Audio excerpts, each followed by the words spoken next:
즉 중국 사람들은 대규모 열병식을 보면서 1950년 소총과 좁쌀뿐이었던 시절에도 미군을 물리쳤던 중국이 이젠 미국을 정말로 능가하는 강대국이 되었다는 이른바 국뽕을 느끼고 있는 것입니다.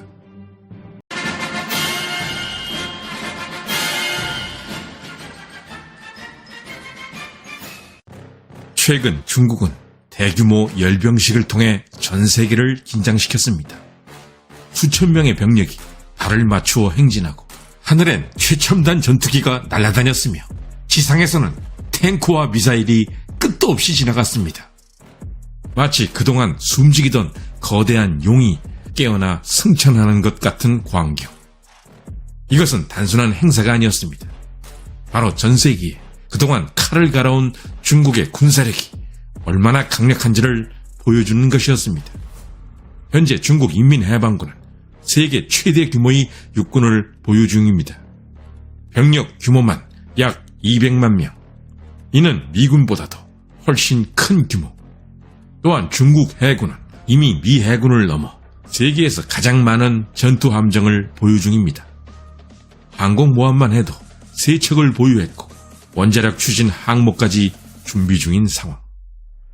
우크라이나 전쟁에서 보듯 21세기 현대전에서도 물량의 힘은 절대 무시할 수 없다는 사실은 이미 채널의 다른 컨텐츠에서 자세히 다룬 적이 있습니다. 그런데 두려운 것은 물량만이 아닙니다. 중국 공군은 5세대 스텔스 전투기 J-20을 자체적으로 개발해 실전 배치를 완료했습니다. 물론 실전에서 증명은 안 되었지만 이 전투기가 미국의 F-22, F-35와 맞먹는 성능을 목표로 개발되었다는 사실 자체가 대단합니다. 뿐만 아니라 중국은 다양한 종류의 무인기와 전략 폭격기를 운용하며 제공권 장악 능력을 키우고 있습니다. 그리고 중국의 전략 미사일 부대는 극초음속 미사일 DF-17, 그리고 미국 본토까지 도달할 수 있는 대륙간 탄도미사일 DF-41을 보유하고 있습니다. 이제 중국 인민해방군은 단순히 병력만 많은 인해전술 군대가 아니라 첨단 무기를 갖춘 현대식 강군으로 변모한 것입니다. 그런데 중국의 이런 군사력 증강은 앞으로도 멈추지 않을 것으로 보입니다. 실제로 중국은 2035년까지 미국을 뛰어넘는 세계 1등 군사 강국이 되겠다는 공식적인 목표를 세웠습니다.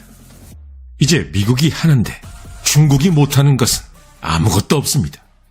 이런 사실은 미국 입장에선 정말 살떨리는 일입니다.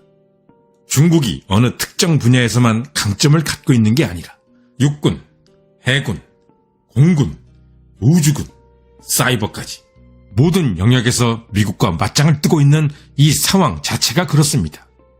미국 역사 전체를 놓고 봐도 이렇게 모든 면에서 경쟁하고 있는 적수를 만난 적은 단 한 번도 없었습니다. 미국에 맞섰던 강적들로는 태평양 전쟁 당시 일본을 가장 먼저 생각할 수 있습니다. 1941년 태평양 전쟁 당시 일본 해군은 세계 최강의 항공모함 전력을 보유한 국가였습니다.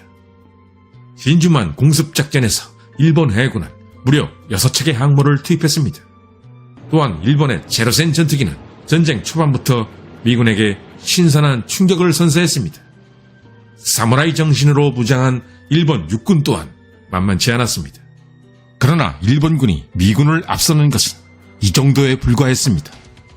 제로센 전투기는 얼마 지나지 않아 내구성이 얼마나 엉망진창인지가 증명되었고, 일본 육군이 가진 무기 또한 미군의 셔먼 전차를 능가하는 전차조차 없는 등 성능 면에서 미 육군을 압도하는 것이 없었습니다. 그 다음으로 미국의 강적으로 떠오른 것은 과거 냉전시대의 소련. 냉전시대의 소련군은 엄청난 규모의 지상군과 기갑부대를 갖고 있었지만 해군의 원양 작전 능력과 공군력 그리고 전략 핵 능력에 있어서는 결코 미국의 상대가 되지 못했습니다. 그러나 21세기 미국의 강적으로 떠오른 중국은 좀 다릅니다. 중국은 기술력도 대단하지만 군사력에 투자할 수 있는 엄청난 돈, 즉 경제력까지 갖고 있습니다. 때문에 미국이 하는 것은 중국도 한다는 것을 행동으로 보여줄 수 있는 것입니다. 그렇다면 중국은 왜 이렇게 군사력을 키우는데 혈안이 되었을까? 정말 세계 정복이라도 하려는 것인가? 지도를 보면 아메리카 대륙의 주변에는 미국을 위협하는 적은 물론이고 경쟁국조차 없습니다. 그래서 미국의 뒷마당은 너무나 평화롭습니다. 하지만 중국의 뒷마당은 어떤가? 사실 중국 주변에 있는 국가 중에서 혼자서 중국을 견제할 수 있는 만큼 강력한 국가는 없습니다. 더구나 중국 주변의 국가들은 지리적으로도 여기저기 흩어져 있는 상태. 따라서 이들은 서로 힘을 합쳐 중국에 저항하기도 어렵습니다. 결국 중국에게 정말 강력한 적수가 있다면 저 멀리 바다 건너편에 있는 미국뿐입니다. 그런데 미국은 바다 건너에 있으면서도 중국의 뒷마당까지 와서 다른 나라들과 자주 군사훈련을 하고 있습니다.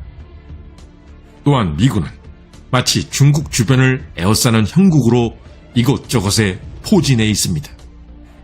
중국 입장에서 생각해본다면 이런 미국은 중국에게 늘 불안감을 주는 눈엣 가시 같은 존재. 게다가 중국인들에겐 거대한 트라우마도 있습니다.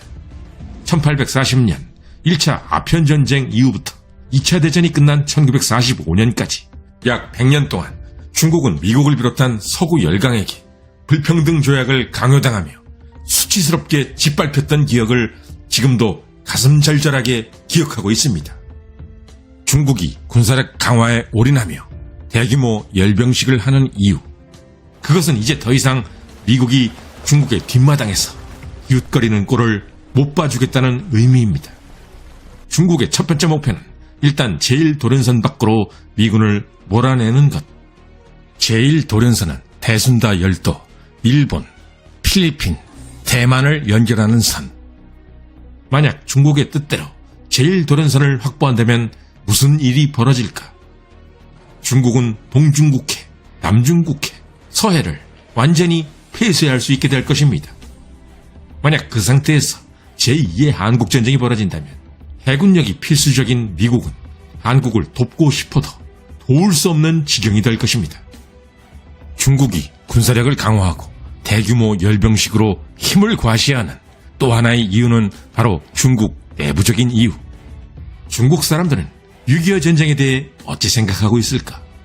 사실 중국인들은 한국 사람들보다도 6.25 전쟁에 대한 관심이 뜨겁습니다. 게다가 최근 들어 6.25 전쟁이 중국인들의 더 큰 관심을 끄는 이유가 있습니다. 2025년 현재 중국의 라이벌 국가인 세계 최강 미국.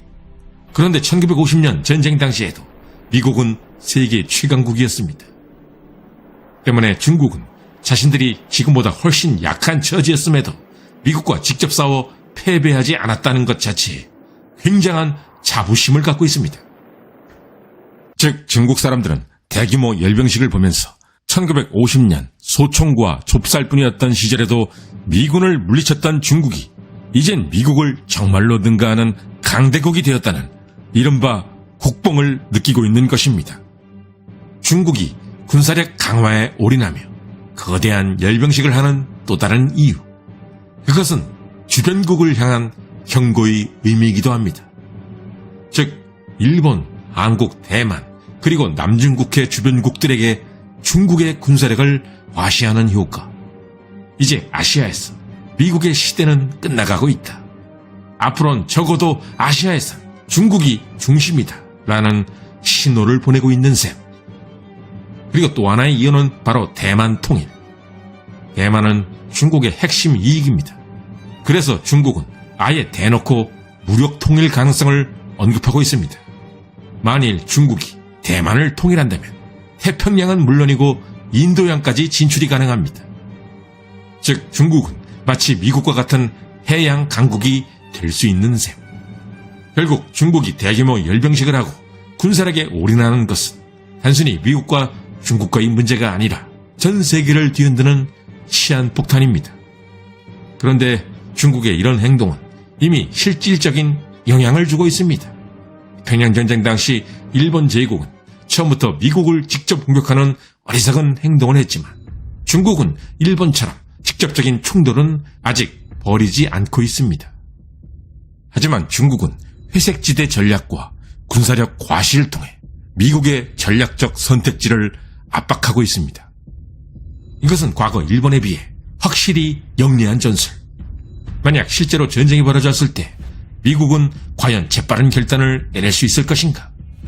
아마도 미국은 결코 쉽지 않은 선택을 해야 할 것입니다. 중국의 대규모 열병식을 통한 군사력 과시의 마지막 이유가 바로 이것입니다. 실제로 전쟁이 벌어지기 전부터 미국의 행동을 위축시키고 시작하겠다는 중국의 대전략. 이것은 정말로 손자병법의 나라다운 대단한 전략이 아닐 수 없는 것입니다. 끝까지 시청해주신 시청자 여러분께 감사드립니다. 다음에도 유익하고 흥미로운 컨텐츠로 찾아뵙겠습니다.